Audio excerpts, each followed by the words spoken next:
বড় বা শীর্ষ তারকাদের ফ্যান বেসকে তুমি ভয় পাও কিনা, বা সাকিবের ফ্যান বা অন্য বাংলাদেশে তো এক দুজন ছাড়া নাই হারা যায়? না, আমি ভয় পাই না, কারণ আমি একটা মানুষ, আমার চিন্তাধারা একদমই আলাদা সবার থেকে, সবার চিন্তাধারা আলাদা। যেমন আমাদের হাতের 5টা আঙ্গুল তো সমান না, তো আমারও পছন্দ অপছন্দ থাকবে, আমারও বলার ব্যক্তিগত স্বাধীনতা থাকবে।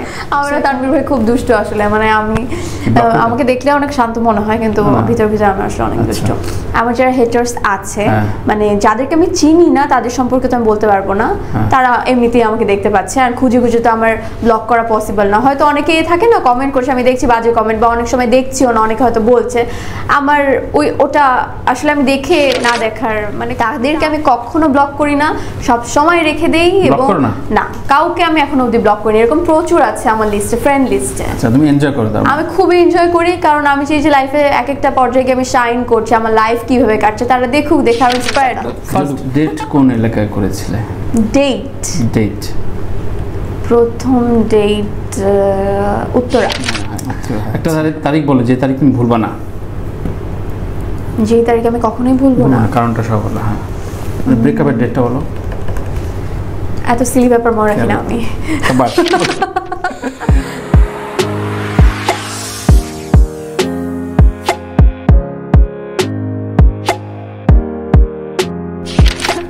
কিছু ঝটপট প্রশ্নের উত্তর দিতে হবে। সেটা হচ্ছে গুগল টপ সার্চে আসলে যেটা প্রশ্ন সেটা করা হয়েছিল, তোমার পুরো নাম কি, মানে আর ফিল্মি নাম কি, দুটো কি আলাদা?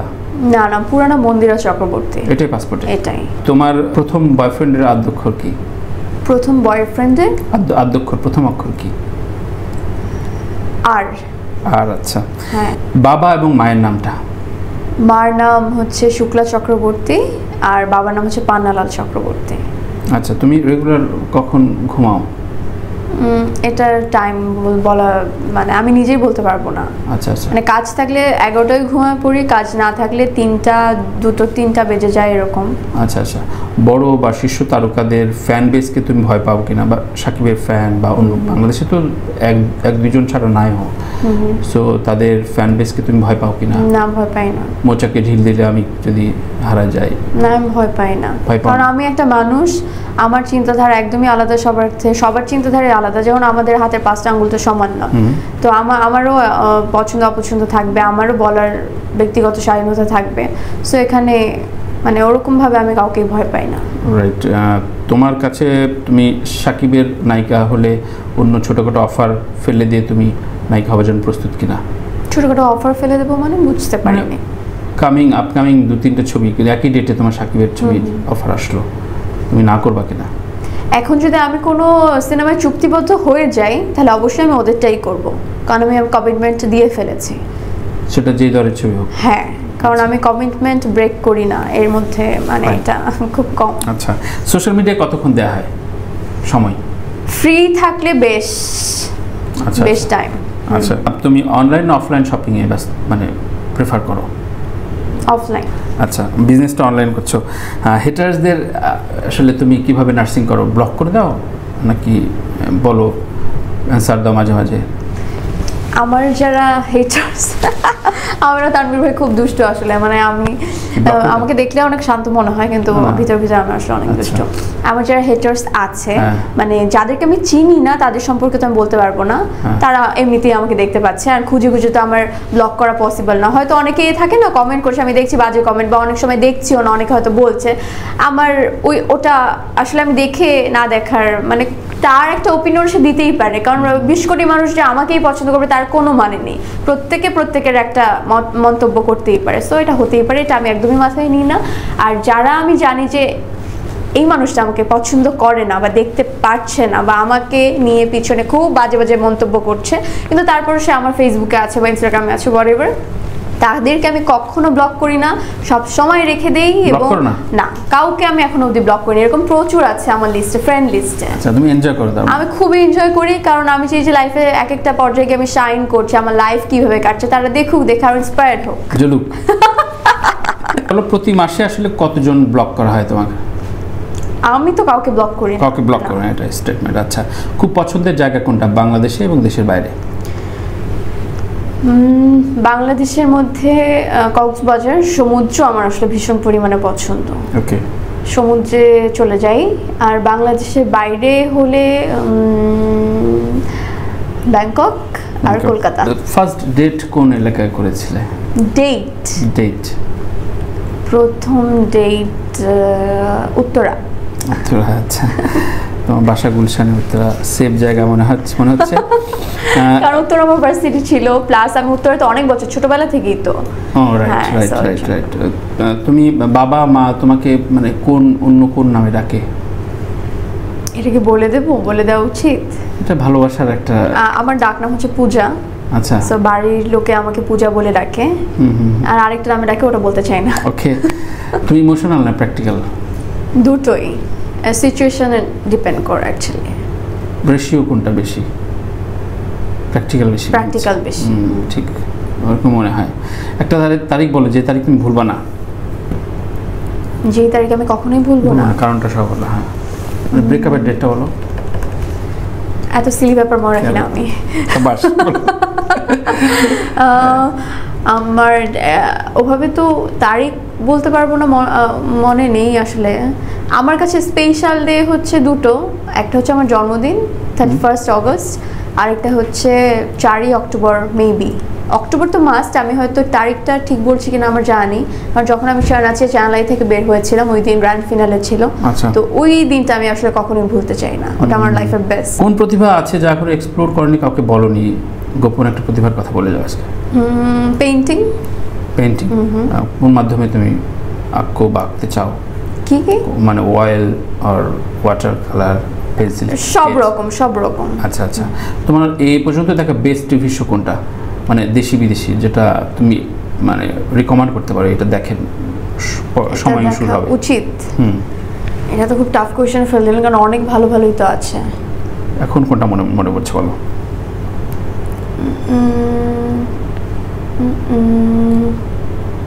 মনে পড়ছে না? ওরকম ভাবে মনে পড়ছে না। আচ্ছা, কোন সুপার হিরো যদি তোমাকে বলা হয়, অ্যাভেঞ্জার্স আছে, ওয়ান্ডার ওম্যান আছে, কোনটা তুমি আসলে প্রেফার করো তোমার লাইফে? একজন কেউ না, আমি আমার লাইফে তাদেরকে আমি প্রেফার করব। বাংলাদেশে একটা ভার্সন তৈরি করা বিশাল বাজেটে বলা হলো যে আপনি যেটা বলবেন ওইটাই আমরা বানাবো। আমি বলবো? আমার উপর ডিপেন্ড করে কেন? প্রোডিউসাররা নায়িকাদের প্রতি মোহবিষ্ট থাকে, ক্যারেক্টারে যাকে ভালো লাগবে সেই কাজ করবে। মানে তুমি সুপার হিরো মুভিগুলো অতটা প্রেফার করো না?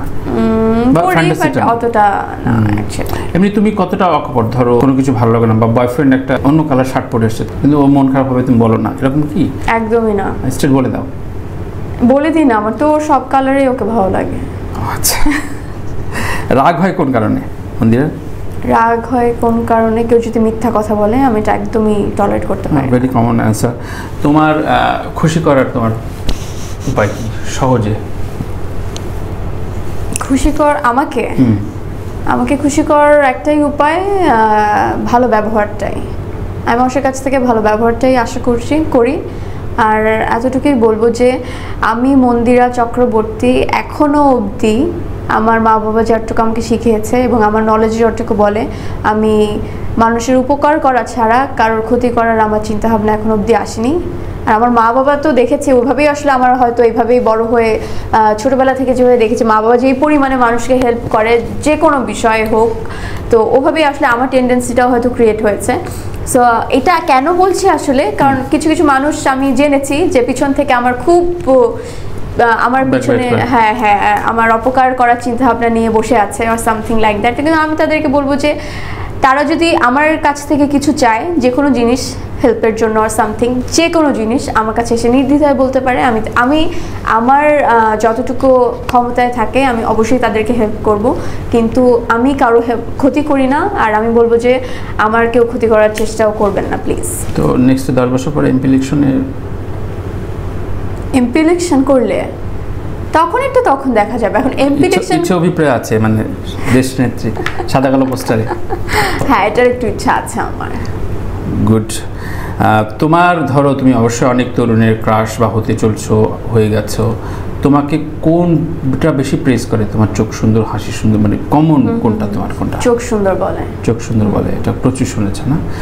তুমি উইয়ার্ড সিচুয়েশনে কিভাবে ট্যাকল দাও? বলে বসো থাপ্পড় দাও এরকম ঘটনা ঘটেছে, নাকি শাউট করো, এরকম কোন ঘটনা আছে তোমার লাইফে? উইয়ার্ড সিচুয়েশন ওরকম অবধি হয়নি, কিন্তু আমি খুব সিচুয়েশন মেনটেন করে ওখান থেকে যত দ্রুত সম্ভব বেরিয়ে আসতে চেষ্টা করি। তোমার অ্যাভয়েড টেন্ডেন্সি, অ্যাভয়েড প্ল্যানটা কি থাকে? কোনো পার্টিতে তোমার খুব অপছন্দের একজন মানুষের সাথে দেখা হচ্ছে, বারবার চোখে চোখ পড়ে যাচ্ছে, তুমি কিভাবে আসলে ট্যাকেল দাও? চলে আসো নাকি? চলে আসবো না, আমি তো পার্টিটা এনজয় করতে গিয়েছি, সো আমি মানে সে আছে, আমি এটা মাথা থেকে ঝেড়ে ফেলে দিই, আমি অন্যদের নিয়ে ব্যস্ত হয়ে পড়ি। ফেসবুকের এর মতো না? আচ্ছা আচ্ছা। বারবার দেখেছো, একাধিকবার দেখেছো কোন চলচ্চিত্র তুমি? একাধিকবার দেখেছি কোন চলচ্চিত্র? বাংলাদেশের মধ্যে, দেশি বিদেশি, এনিথিং, যে কোনো একটা বলতে পারো। মনপুরা দেখেছি, আয়নাবাজি দেখেছি, দেবী দেখেছি। একাধিকবার? এগুলা একাধিকবার দেখেছো? আচ্ছা আচ্ছা। তোমার ফ্যামিলি আসলে যদি কোনো টিভি সিরিয়াল হয়, কোন জনরার এটা? আমার ফ্যামিলি? হ্যাঁ, মানে এটা আমি এটা কিভাবে বলবো আসলে, মানে মেলোড্রামা নাকি রোমান্টিক নাকি কমেডি? না না, খুব সিরিয়াস? সব মিলিয়ে। আচ্ছা। হ্যাঁ, মানে একটা আমি কিছু চুজ করতে পারবো না, সব মিলিয়ে। সব মিলিয়ে? হ্যাঁ একদম, মানে আমার ফ্যামিলি খুবই 7 দিনে 7 রকম। হ্যাঁ আসলে। তোমার ফেস্টিভ্যাল না ব্লকবাস্টার, কোনটা টানে তোমার? ফেস্টিভ্যাল না ব্লকবাস্টার? ব্লকবাস্টার। ব্লকবাস্টার। ফেম না মানি? অফকোর্স ফেম, তার সাথে মানিটাও প্রয়োজন। ফেমটা আগে, মানিটা যেভাবে বললাম, মানিটা মানে তোমার ঘর থেকে বেরোনোর সময় তোমার কোন বেসিক জিনিসটা তুমি নিয়ে বেরো, ভুলো না কখনো? আমার ব্যাগ, আমার ওয়ালেট, আমার ফোন। আচ্ছা আচ্ছা। ভুল মানুষকে টেক্সট মেসেজ করেছো? হ্যাঁ অনেকবার হয়েছে আমার। আচ্ছা আচ্ছা। আড়ালে প্রশংসাটা এনজয় করো নাকি সবার সামনে প্রশংসাটা এনজয় করো? সবার সামনে প্রশংসা করলে আড়ালে কেন করবো? তোমার কাছে হিপোক্রেসির সংজ্ঞাটা কি?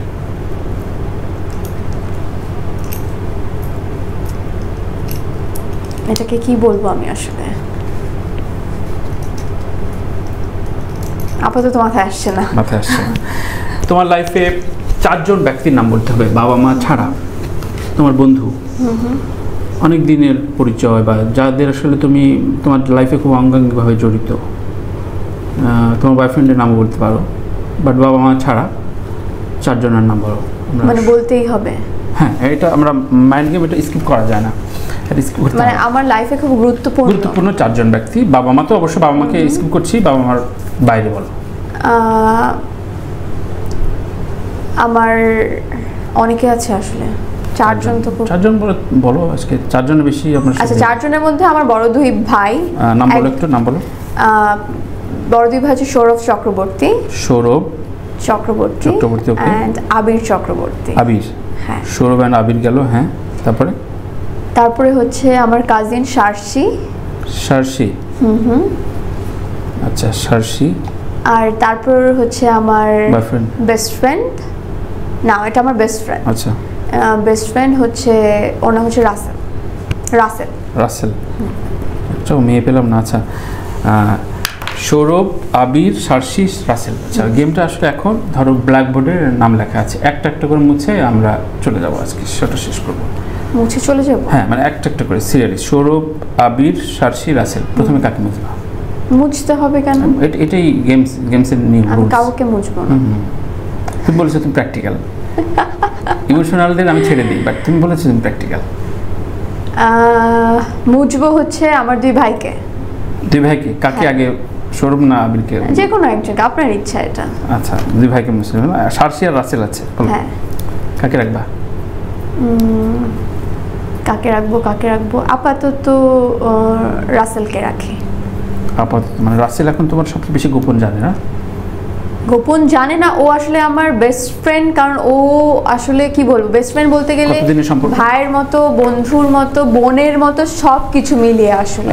আর আমাদের সম্পর্কটা হচ্ছে, আমরা শিবডি স্যারের কাছে আমি যখন ছোট ছিলাম, ক্লাস 4-এ পড়তাম, তখন থেকে আমরা একসাথে নাচ করতাম ওখানে। তো সেই 4 থেকে এখনো অবধি আমাদের ফ্রেন্ডশিপটা, মানে পুরো নাম কি ওর? বড় হওয়া রাসেল আহমেদ। ও এখন ইউএসএ তে চলে গিয়েছে, ওখানে হচ্ছে বাফাতে নাচ শিখে। রাসেল, আপনাকে অনেক ধন্যবাদ। কোনো একদিন আপনার কাছ থেকে মন্দির প্রসঙ্গে জানবো। আমার নাম তানভীর তারেক, শোটা আড্ডা দিয়ে কেমন আচ্ছা, লাগলো আরেকটা একটু শেষ করে, এটা আপনি একদমই ডিলিট করে দেবেন না যে দুটো ভাইকে আমি যে কেন ডিলিট করেছি। বলো তোমার লজিকটা। হ্যাঁ, লজিক হচ্ছে আমি যদি ওদেরকে মুছেও ফেলি ওটা তো আমারই, আর আমারই সম্পদ, আমারই আছে, ওরা মুছলেও ওদের কোনো রকম যায় আসবে না, কারণ ওটা একদমই আমার জিনিস। তো ওটা সিবলিংসও বাদ দেওয়ার দরকার ছিল, ভুল হয়ে গেছে আমার। এই জন্য টেকনিকে ওটা মুছে দিয়েছি। Thank you. আর যদি খুবই ভালো লাগলো তানভীর ভাই, মানে আপনার শোতে আমি সবসময় দেখি। Thank you. আপনি যে আমাকে ডেকেছেন, থ্যাংক ইউ সো মাচ, খুব ভালো লেগেছে আপনার সাথে আড্ডা দিয়ে। আর দর্শকের উদ্দেশ্যে একটুকি বলবো যে আমি একদমই নতুন আপনাদের কাছে কাজলরেখা হয়ে আসছি। এই ঈদে আপনারা সপরিবারে বন্ধু বান্ধব নিয়ে অবশ্যই হলে গিয়ে কাজলরেখা দেখবেন, এবং তার পাশাপাশি অনেকগুলো সিনেমা রিলিজ হচ্ছে, খুব ভালো ভালো প্রত্যেকটি সিনেমা দেখবেন, এবং কাজলরেখা কেমন লেগেছে আপনাদের অবশ্যই জানাবেন, এবং আমাকে প্রচুর প্রচুর পরিমাণে ভালোবাসা এবং আশীর্বাদ করবেন। Thank you. Thank you Mandira. প্রিয় দর্শক, শেষ করি এভাবে, ধরেন আমি প্রায় 22 বছর ধরে উপস্থাপনা করছি, তো সেক্ষেত্রে অনেকের সাথে, অনেক নতুনের সাথে আগ্রহ করে কথা বলেছি, কিন্তু দেখা গিয়েছে কেউ 3 বা 4 বছর পরে হয়তো হারিয়ে গেছেন, তাকে আর ডাকার কোনো সুযোগ পায়নি। তো আমার আজকে এটাই দাবি থাকবে, মন্দিরাকে আমরা যাতে বিভিন্ন সময় বিভিন্ন কাজের ভেতরে আমরা ডাকতে পারি, এবং ওর গল্পগুলো আরও বড় হোক, প্রসারিত হোক, অনেক গল্প জমুক জীবনে। যত বেশি কাজ করবে তত বেশি গল্প জমবে, কিন্তু গল্পগুলো যেন না থেমে যায়। আমাদের এই শিল্প, এই সংস্কৃতিকে সমৃদ্ধ করুক, ও যেই দম নিয়ে আসছে সেই দমটা যাতে না ফুরাক। সেজন্য আপনাদের সাপোর্ট সিস্টেমটা খুব জরুরি, কারণ আমরা উল্টোপাল্টা অনেক কিছু খামখেয়ালে ভাইরাল করে দিই বা শেয়ার বাটনটা চাপ দিই। ভালো কাজকে শেয়ার করুন, ভালো কাজকে ছড়ান। সব ভালো থাকেন, ভালো রাখেন। আল্লাহ হাফেজ।